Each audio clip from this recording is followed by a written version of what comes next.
Good morning, everybody. My name's Sasha. For those of you who don't know me, I'm a member of the congregation here. I've been coming for, I think, a couple of years now, 2 and a bit years. I'm a primary school teacher in a school not too far away from here.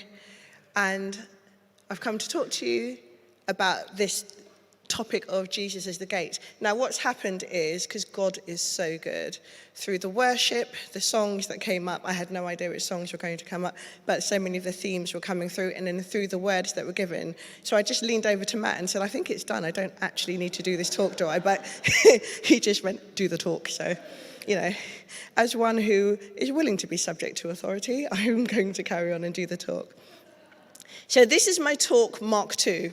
Not as in from the book of Mark, but the second attempt.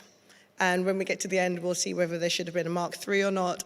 Keep that to yourself if you think there should have been. But, we'll see. God is definitely on the move. And the reason why it's the talk Mark 2 is because the first talk, it would have been great, but actually through the process of trying to sit down and write the talk and going back and over the reading, something was happening to me. And now hearing everything that's happened today, I know that actually God was saying, yeah, there are so many things you can get from this, but this is what he wants to say to his people. It challenged me, made me think about lots of things that are uncomfortable, but that's good because life's not always comfortable.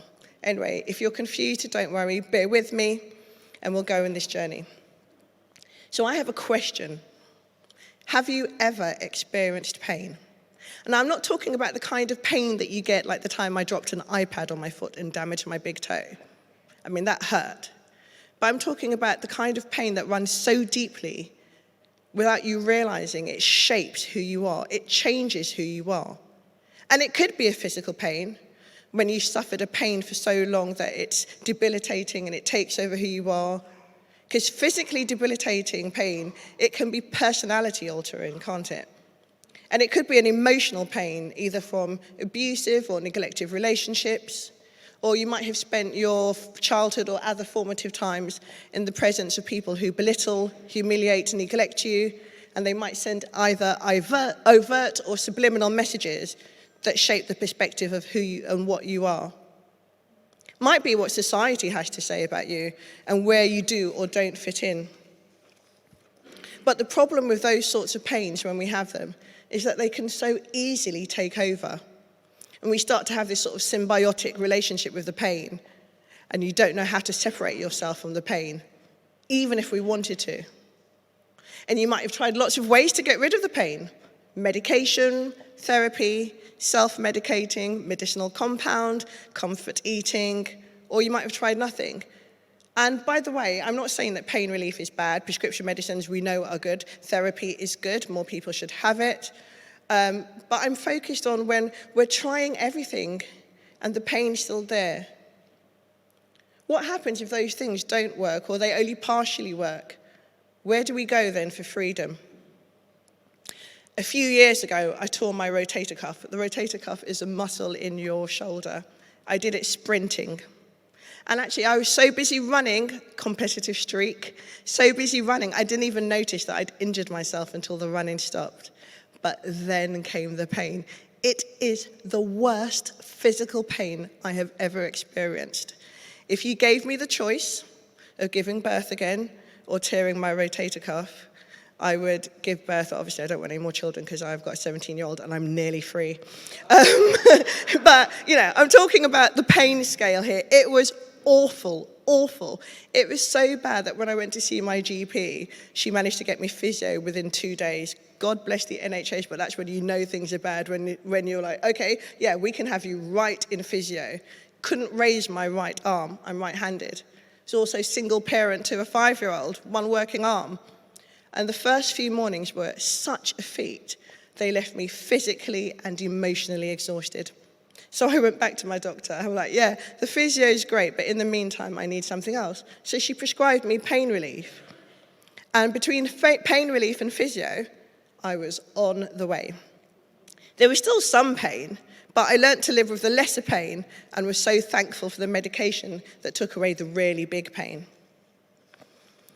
And it went on like this for a few weeks, and then I was chatting to my neighbour, and the neighbour I had at that time was a doctor. We got on really well with him and his wife, and he was asking how my shoulder was, and I was talking to him about it, and I told him, what I was taking. And his whole demeanor changed. And he asked me how long I'd been taking it. And then his brow furrowed. And then he looked at my daughter, who was 5 at the time, like I said, and said, "Did Mummy remember to feed you today?" And I thought, that's a really odd question. And what had happened is my doctor had accidentally put, or somebody in the surgery had accidentally put this medication on repeat prescription. So I was like, oh, I'll just, it's run out, I'll get some more, because I didn't want to be in pain. But his reaction and the subsequent conversation made me realize that actually I was going to have to stop taking this pain relief. Some countries it's not even allowed. And I didn't know what to do, because I'm not into pain. I'm really not. He was concerned, I was concerned, I knew I was responsible for another human being, but I hate pain. I fear pain. I grew up with period pains that was so bad that I would pass out from the pain. I even collapsed in M&S in Marble Arch, and I came to too embarrassed as a teenager to tell everybody what was wrong with me. I'd already had a lifetime of pain, so what to do? Addiction to pain relief? Or pain? And I knew what I had to do. And I stopped the medication that night. And the withdrawal symptoms started that very same night. It was awful. I didn't sleep for 48 hours. I was in bed like this, shaking. And I had really no idea of how I was going to get through this until I prayed. And I asked God to hold me, because I was physically shaking from the withdrawal symptoms. And I also asked Jesus to heal me. And the voice of fear, because there are always voices, aren't there? There are always other voices, reminded me that on my chest of drawers was the pain relief. Probably on reflection, because I am a little bit extreme, those of you who know me well, probably should have gone for a gradual stopping as opposed to, okay, he says it's bad, I'm going to stop, but I didn't. And here I was, but can't go back to it, because now I'm already experiencing those withdrawal symptoms. And I prayed that the pain relief would stop the involuntary shaking of my legs and the tightness in my chest. But in that miserable situation, there is one still small voice. My grandmother, when I was little, had taught me Psalms. And Psalm 91, 14, 15 says, "The Lord says, I will rescue those who love me. I will protect those who trust in my name. When they call on me, I will answer, and I will be with them in trouble. I will rescue and honor them." So I prayed. You said you'd rescue me. You said you would be with me when I'm in trouble. I'm in trouble. And I went like that for 48 hours. And blocked out all the other voices. And it did take about 48 hours, but I was delivered from the pain and the withdrawal symptoms. And from the fear, the voice that kept me captive, that was silenced by the word of God. And that's what I want to talk about today, about Jesus being the gate, the way to freedom, and how we discern all other voices from the voice of God. Our reading today comes from John 10. "Very truly, I tell you, Pharisees, anyone who does not enter the sheep pen by the gate, but climbs in by some other way, is a thief and a robber. The one who enters by the gate is the shepherd of the sheep. The gatekeeper opens the gate for him, and the sheep listen to his voice. He calls his own sheep by name and leads them out. When he has brought out all of his own, he goes on ahead of them, and his sheep follow him because they know his voice. But they will never follow a stranger. In fact, they will run away from him because they do not recognize a stranger's voice." Jesus used this figure of speech, but the Pharisees did not understand what he was telling them. Therefore, Jesus said again, "Very truly, I tell you, I am the gate for the sheep. All who have come before me are thieves and robbers, but the sheep have not listened to them. I am the gate. Whoever enters through me will be saved. They will come in and go out and find pasture. The thief comes only to steal and kill and destroy. I have come that they may have life and have it to the full." I love that the listeners didn't understand and that he had to explain it again. It makes me feel better. The Message version says, Jesus told this simple story, but they had no idea what he was talking about. So he tried again. I'll be explicit then. And he explains it again. He wants the listeners and us to understand. In Jesus' time in the Middle East, this would have had a very literal meaning, which the listeners then would have understood. There were no physical gates in the fields and no sheepdogs either to round up the sheep. At night, the shepherd would lie in the gap and physically be the gate. The way in and out was protected by the shepherd. Anyone trying to get in or out would have to go through the shepherd. And the listeners at that time would have also understood the idea of being able to come in and go and find pasture, go in, come out. It was an image of freedom. They would have known that way back in the Psalms, in Psalm 121, verse 8. The writer talks about God protecting their goings out and their comings in from that day forth and even forevermore.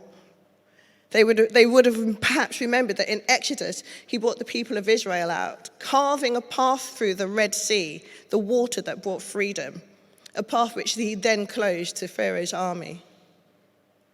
Jesus was telling them that he is the way in, the gate, the door, the way in. A bit earlier in the book of John, there's an example of a man who'd suffered for almost 4 decades. 4 decades of pain. And the way to his freedom from suffering was encountering Jesus. And I reference it because it's a good demonstration that no matter what the it is that we need freedom from, or how long the it has been around, Jesus is the one through whom we are liberated. He says, I'm the way, he gives you the way. He says, I'm the gate, he makes sure he gives you the way through. In John 5, there's a reading which I'm going to take us through. It said, sometime later, Jesus went up to Jerusalem for one of the Jewish festivals.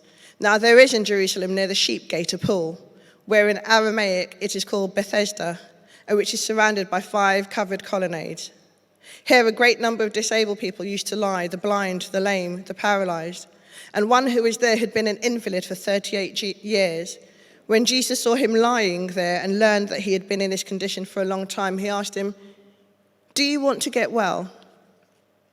Sir, the invalid replied, I have no one to help me get into the pool when the water is stirred. While I'm trying to get in, someone else goes down ahead of me. Then Jesus said to him, get up, pick up your mat, and walk. At once the man was cured. He picked up his mat and walked. I think it's interesting that Jesus asked the man if he wanted to get well. Because that's the thing, isn't it?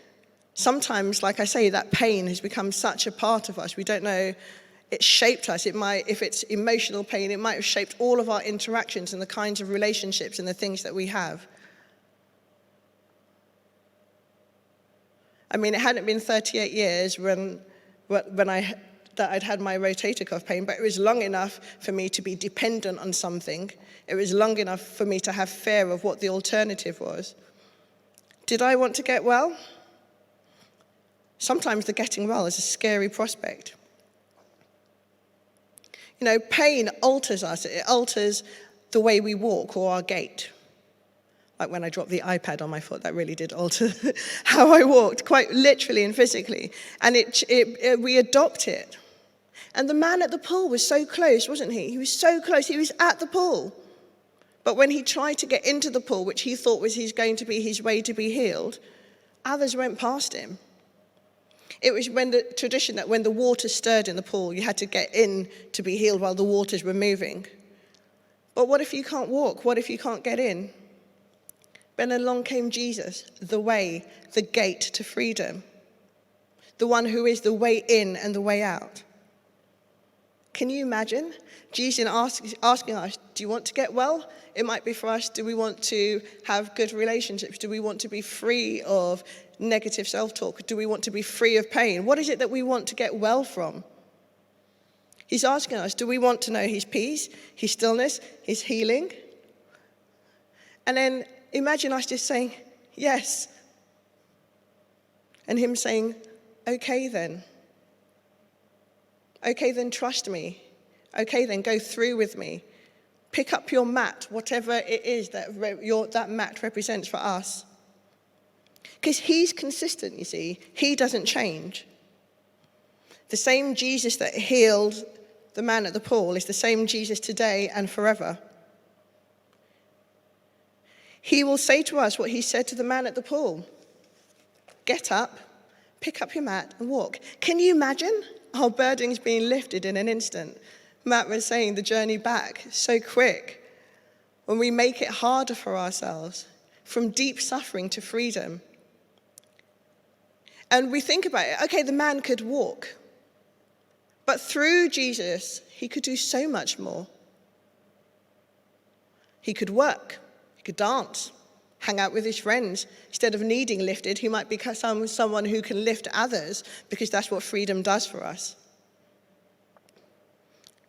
And I bring that verse from John, those verses from John 5 up, because that's what Jesus is doing. That's Jesus being what he says he is. Being the gate to freedom.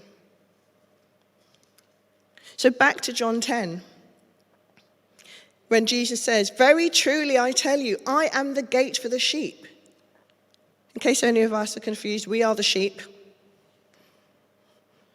We are the sheep, and he's the gate. It's so simple and almost too simple to be true. So simple we think we might not have even understood it, and yet there it is. Even those who were listening back then, who were used to the ways of shepherds and shepherding, in a way, if you're like me and you grew up in London, you're not so much. Even they were confused.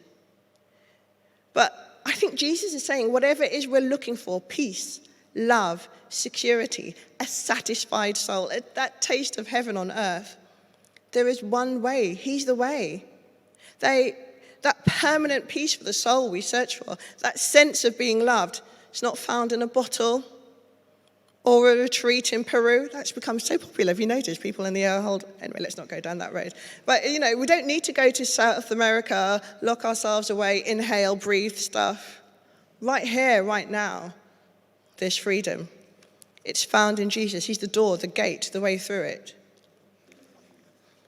In verses 8 and 9 of John 10, he says, all who've come before me are thieves and robbers, but the sheep have not listened to them. Everything else falls short, way too short. I am the gate. Whoever enters through me will be saved. They will come in and go out and find pasture. Jesus is saying that if we want to move through life with all the things we as humans search for, that we have to look to him. The primary school teacher in me had a good laugh thinking about, the story, I don't know if you know, we're going on a bear hunt. And every obstacle that there is, the family encounter, you don't go over it, can't go under it or around it. We have to go through it. But we go through those obstacles not alone. We go through, there is one who provides the way. And when he's brought out all of his own, he goes ahead of them. It's not a static thing. It's not, I'm going to help you get through this and then you're on your own again. The moment he's helped you pass through it, he's also gone ahead to pave the way. We decide to follow him and he guides us. He is the way, the shepherd, the gate. And he says those who know his voice will follow him.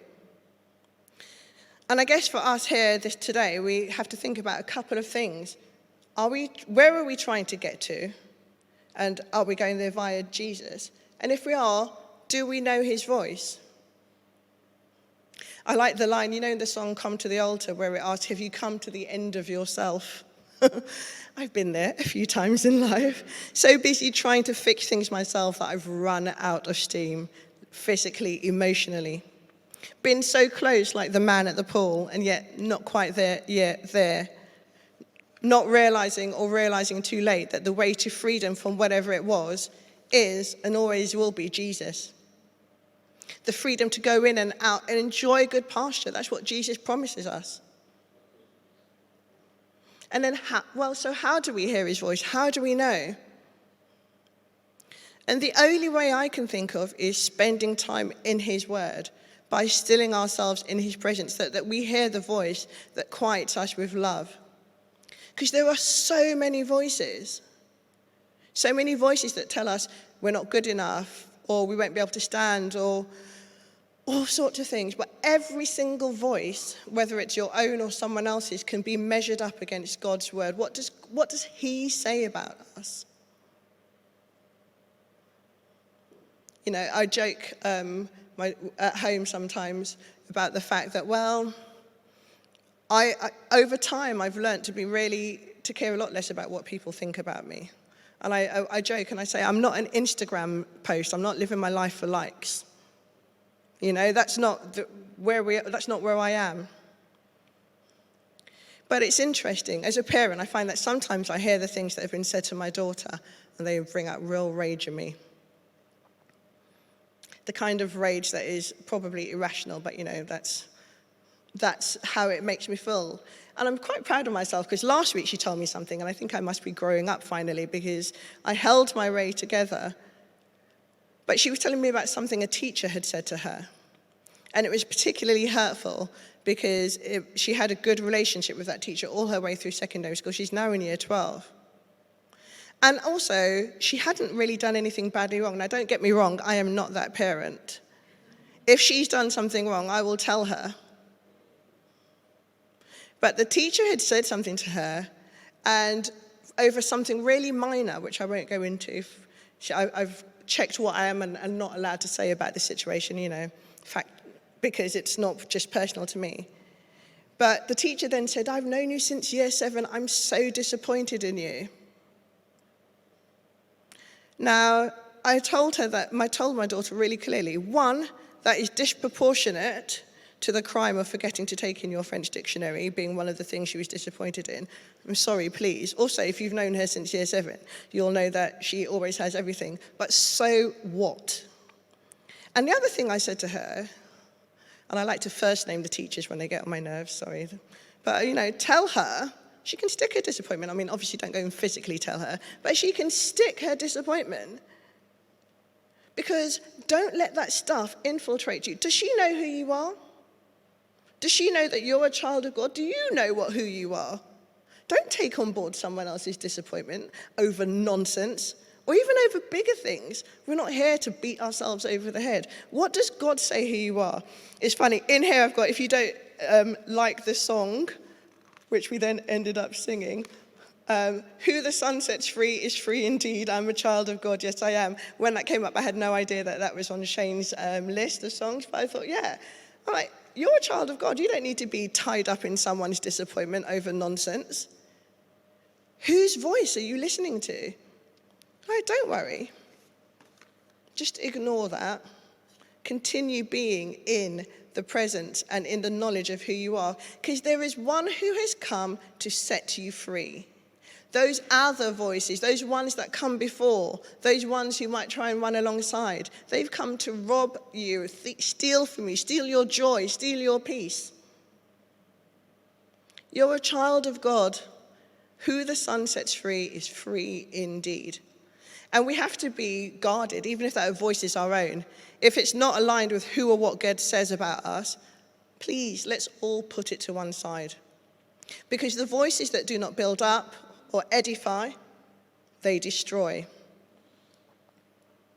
He says in verse 10, the thief comes only to steal and kill and destroy. I have come that they may have life and have it to their full, which means you're allowed to make mistakes like forget your French dictionary, or you're allowed to mess up.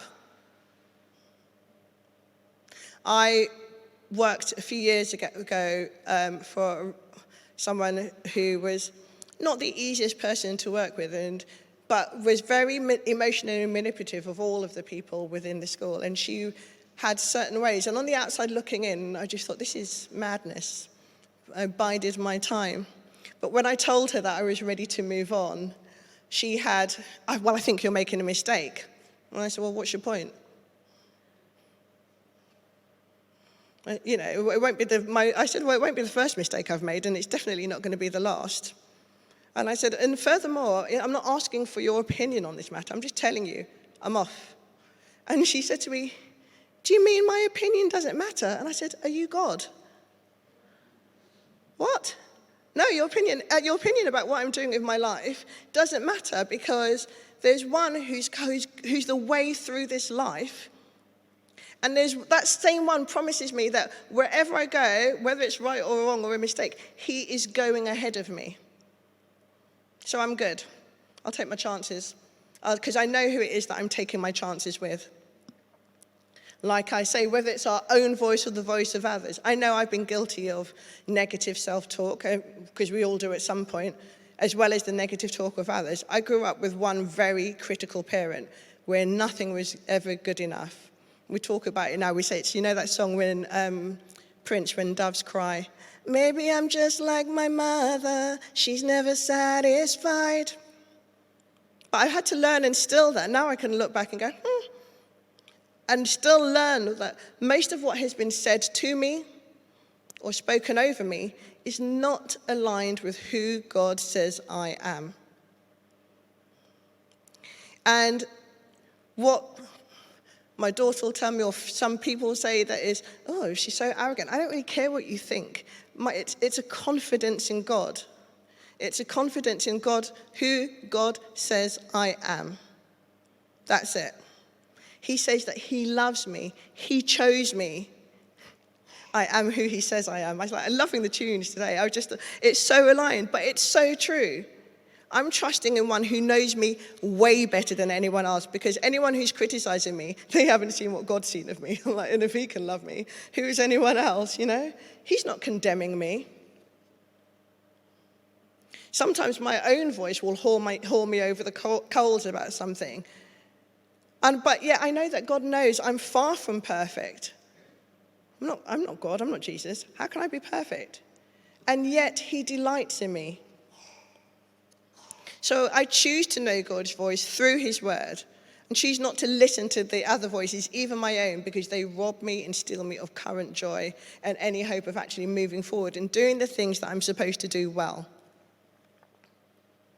So to have the voice of the shepherd operating in our lives and all the different aspects of our lives, it means we have to spend more time knowing what he says, knowing his voice so deeply that in any circumstances, we know which voice to use as our guide. Because if the voice is bringing confusion, misery, you have to test, is that God speaking to me, or is that something else?